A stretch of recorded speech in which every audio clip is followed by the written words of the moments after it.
Чакайте, че една приятелка ме потърси, снимах видеото, май изтривали съм го, не знам какво съм направила, но здравейте хора, Get Ready With Me. В момента изглеждам на абсолютен пълен кошар. Наясно съм. В момента си слагам епидул. Много виждате вие, да. На пъпките, защото телефона ми се загася. Общо взето, разбира се, днес ще цъфна. Днес е 16 септември и аз не съм на училище вече. И ми е супер странно, защото аз все още съм ваканция. Половин месец. Значи косата ми в момента има ужасно много обем, защото вчера я къпах, но първо ще сменя аутфита, защото ще излизам. Не мога да седя така, с дънки худи. Реално си избрах да съм ето така, с кожен панталон, който не съм носила сигурно от половин година, ако не и повече. И ето тази блуза, като вижте гърба, много е як според мен. И това може да се отвори повече или да се затвори, но аз предпочитам да е нещо от сорта, защото все пак ще ходя в студентски град и не искам да изглеждам някакво отвратително. Така да още не сме много сигурни дали ще ходим там. Малко се двоумим, но където и да ходим със сигурност не искам да изглеждам зле. Какво щях да ви казвам? Да, слагам си тая фиба. Вижте, намерих си фиба, не да съм ми е спуснат косата, навсякъде да хвърчи и да става ужас. Вижте какъв белек имам. Цепнах си главата лятото с колелото. Да, това просто му се вика ненормален човек. Аз така 2021 си прибих главата. Аз буквално както бях... Ужас. Гледайте. Не мога да си сложа една фиба. 2021 както бях с колелото, карах, но определено нямам опит да карам с колело и просто колелото ми загуби някакъв баланс и аз паднах на главата си заедно с цялото ми тяло и колелото върху мен, но първо паднах на главата си. Не знам как не отидох в Пироговица, защото аз просто наистина тогава имах чувството, че ще умра, защото наистина много ме заболя хора. Аз просто не можех да ходя. Аз пречернах и не знам как не припаднах. Смятайте колко държи тая глава. Аз обаче не съм махнала етикета и нещо ми е... Да, гледайте. Махнах етикета, всичко е наред. Този път исках да ви кажа, че няма да правя същия мейкъп, който си правя лятото. Аз ще добавя и фондютен, защото принципно добавям и се чудя сега. Имам избор между този и моя си, който е много хубав, но не знам дали ще ми пасне цвета. А този не е покривен. Аз в момента имам ужасно акне. Просто отвратително акне. Така като се яде по цели шоколади на ден. Ще сложа тази хидратация на Florence by Mills. Никога не съм я изпробвала. Надявам се да ми хареса. Определено ми трябва силна хидратация на лицето, тъй като просто кожата ми е отвратителна. Като ви казвам отвратителна, значи отвратителна, толкова суха. Била е много по-суха, но все пак, знаете, и това щипе. Може би защото го смесих с епидулото. Нищо не ме кефи този крем. Не знам. Обаче пък ми омазнява кожата. Сега ще видим. Ще използвам и това на Revolution, което мисля, че вие вече знаете. Доста съм доволна от него. Разбира се, трябва да окапя всичко. Не бързам за никъде, просто искам да започна да си правя по-бързо грима, тъй като почвам университет, както вие всички знаете, само че на 30 ни е откриването, нещо като първи учебен ден, само че там е първи first day of university, не знам.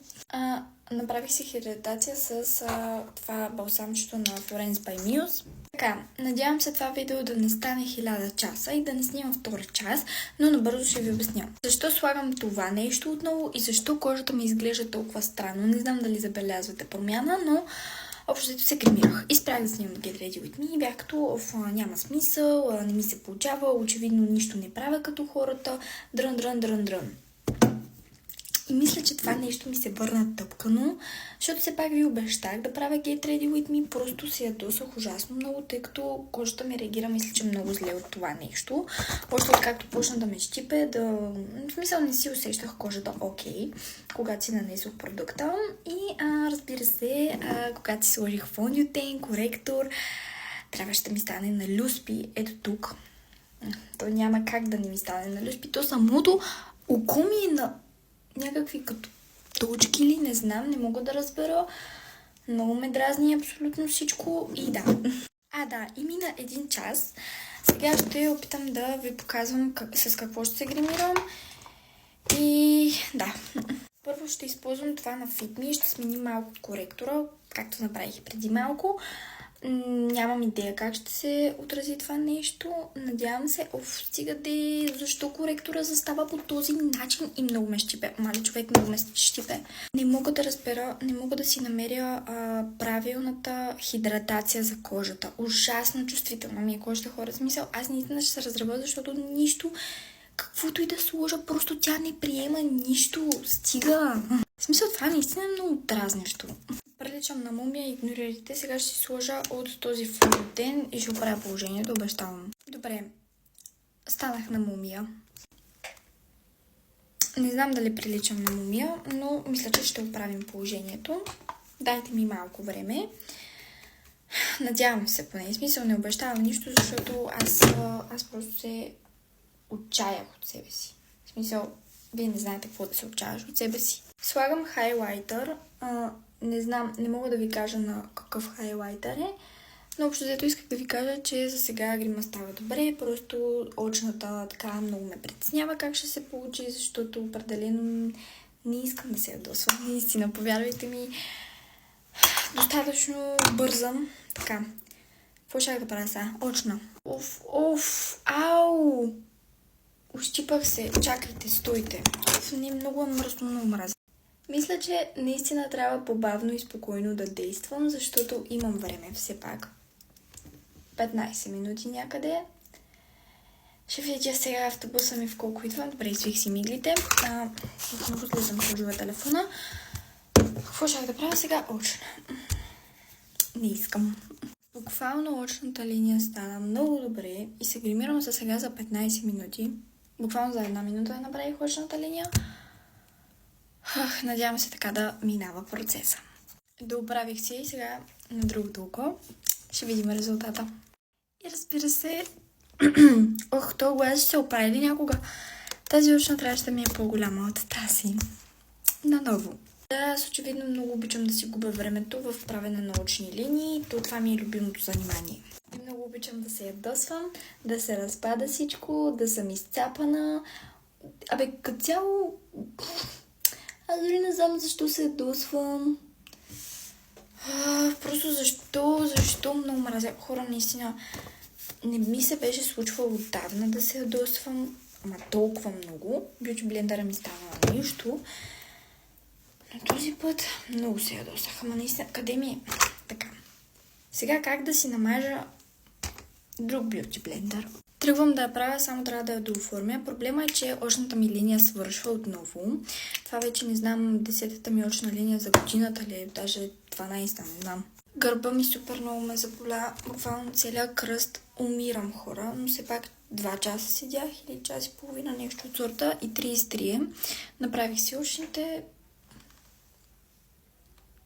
Не са най-еднаквото нещо, но както и де, няма да се занимавам повече. Наистина не мисля, че са някакви толкова зле или нещо от сорта. Просто не умирам, хора, наистина много ме боли кръста. Сега почвам да си правя устните и като заключение ще кажа само, че това Get Ready With Me, дори не знам дали ще го кача. Въпреки, че нали ви обещах, че ще снимам каквито и да са Get Ready With Me, просто не, трябва да си сложа матово червило, защото аз съм... Не мисля. Всъщност реших да е гланц. Снимам ли? Да, снимам.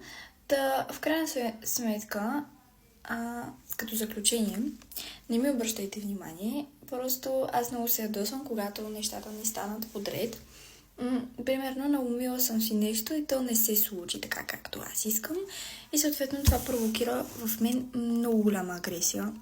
Исках да ви покажа и така. Си да оправя още малко косата. Общо взето така съм. И ето така. И като обувки ще съм с Karl Lagerfeld обувки, защото мисля, че са по-така официални. Хора, надявам се да ви е харесало видеото. Съжалявам, че се ядосах така. Аз наистина много се ядосвам, когато стане нещо такова. Общо след отдавна не се бях ядосвала за грим и за това как се е получавало, защото винаги се получаваше добре, но явно днес беше деня.